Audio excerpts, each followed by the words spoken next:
Bagaimana kesiapan dan efektivitas dari Satgas Anti Premanisme ini? Kita bahas bersama Muhammad Isnur, Ketua Umum YLBHI dan Komisioner Kompolnas Gufron Mabruri. Selamat petang semuanya. Selamat petang Mbak Cindy dan seluruh pemirsa Kompas TV. Oke, saya mau ke Mas Isnur dulu. Mas Isnur, Satgas baru akan dibentuk oleh pemerintah. Ini untuk terkait premanisme. Anda meyakini akan efektif kerjanya?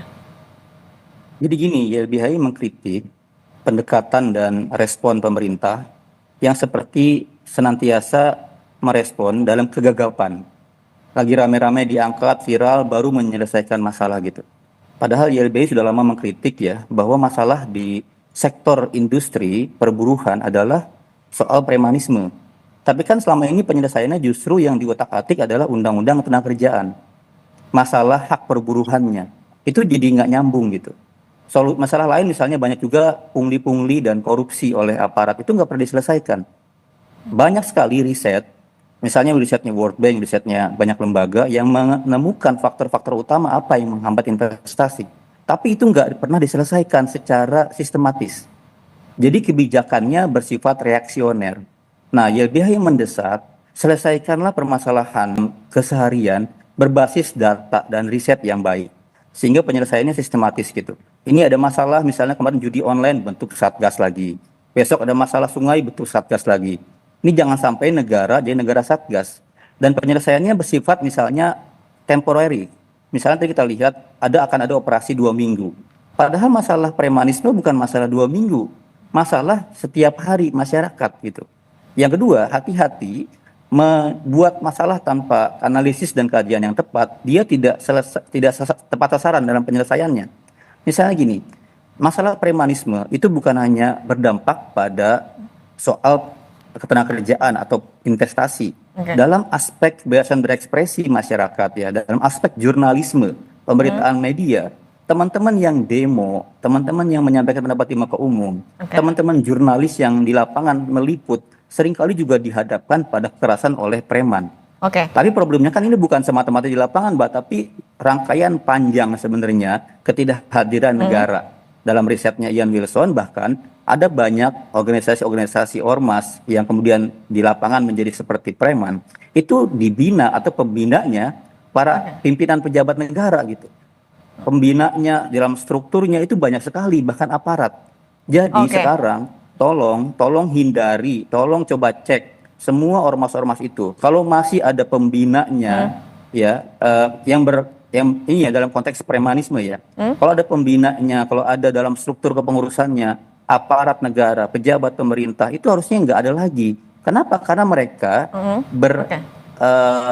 bertopang di dukungan oleh aparat, di dukungan oleh pemerintah, pejabat. Tahan dulu Mas Isnur, saya mau minta tanggapan dulu ke Mas Gufron. Mas Gufron, tadi yang salah satu jadi kendala dalam memberantas premanisme adalah adanya dukungan dari oknum, baik itu aparat maupun juga pemerintah daerah misalnya. Kalau kita berbicara soal aparat, kalau dari Kompolnas, seperti apa sebenarnya pengawasannya untuk aparat yang mendukung ormas-ormas ini atau premanisme?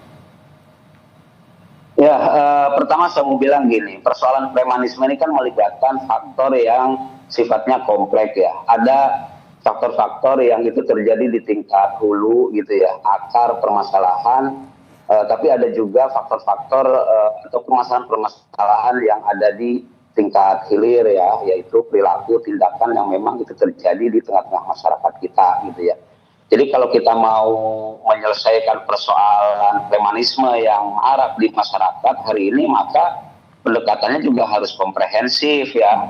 Karena masalahnya banyak, faktornya banyak. Kalau yang diselesaikan adalah masalah yang ada di hilir ya, sementara yang di hulu akarnya nggak diselesaikan, saya kira sampai kapanpun kita akan menghadapi masalah. Apa yang tadi sempat disinggung oleh Mas Isnur, saya kira itu bagian dari persoalan-persoalan yang harus diselesaikan ya dengan menggunakan pendekatan komprehensif tadi gitu ya. Pendekatan hukum, peran kepolisian kan itu hanya salah satu saja ya pendekatan.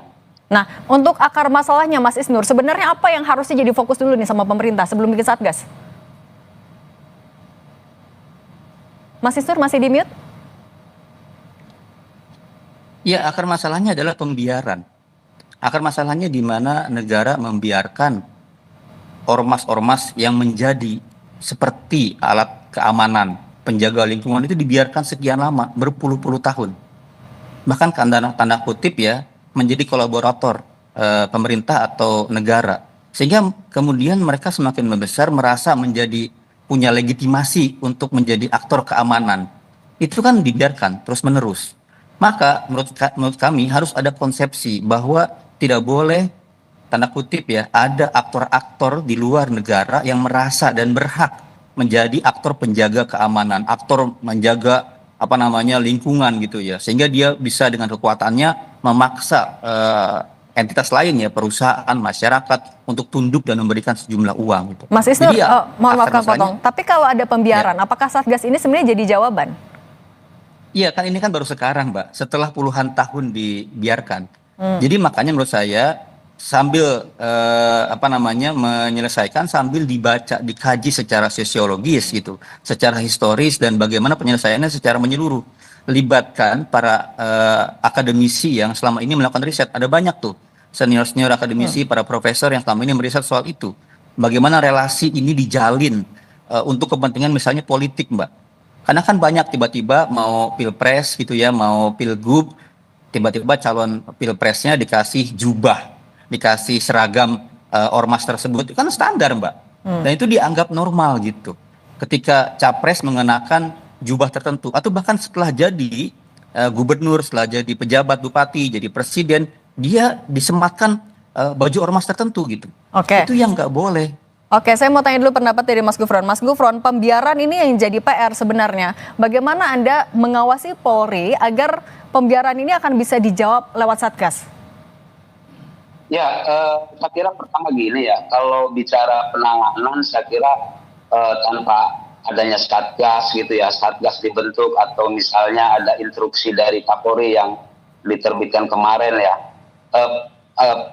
penindakan terhadap aksi premanisme kan ini kan sebenarnya sudah menjadi bagian dari kewajiban dan tanggung jawab kepolisian ya, kan fungsi kepolisian kan menjaga Kamtibmas gitu ya. Jadi memang kan itu sudah melekat dalam tugas dan fungsi kepolisian gitu. Nah, dengan adanya Satgas atau kemudian ada instruksi Kapolri, saya kira itu akan mendorong upaya penegakan hukum yang tegas terhadap aksi premanisme di masyarakat. Ya, ini akan berjalan lebih responsif lah, terutama anggota kepolisian di bawah. Nah, apa yang menjadi penting ya, saya kira hari ini kalau kita bicara pada konteks peran kepolisian, yang bagaimana mengawasi kinerja kepolisian dalam konteks penanganan premanisme di tengah-tengah masyarakat gitu ya, terutama misalnya bagaimana hal itu tetap dilakukan dalam kerangka aturan hukum ya yang berlaku, yang ada gitu ya, termasuk juga saya kira tetap menjamin pelindungan hak asasi manusia gitu ya. Jangan sampai misalnya tindakan dilakukan terhadap penegakan hukum ya terhadap tindakan tegas terhadap aksi premanisme yang melawan hukum. Nah, itu dilakukan oleh cara-cara yang justru melanggar hukum gitu ya, atau di luar koridor. Nah, kemudian saya kira yang kedua tadi sempat disinggung soal kehadiran negara ya. Kalau kita bicara tentang kehadiran negara ya, tidak hanya dalam konteks penegakan hukum saja ya, saya kira ya. Tapi kalau kita cermati misalnya akarnya yang sangat kompleks ya, misalnya soal kondisi sosial, kondisi ekonomi, masalah pendidikan, fungsi-fungsi pemerintahan di bidang lain juga harus hadir di tengah masyarakat. Pertanyaannya ada, apakah fungsi pemerintahan yang lain juga hadir gitu. Jadi kalau kita bicara kehadiran negara, semua fungsi pemerintahan negara harus hadir. Oke, gotong royong dari semua elemen negara, betul ya Pak? Baik, Mas Gufron Mabruri, Komisioner Kompolnas, dan Muhammad Isnur, Ketum YLBHI. Terima kasih sudah berbagi di Kompas Petang. Sehat selalu semuanya.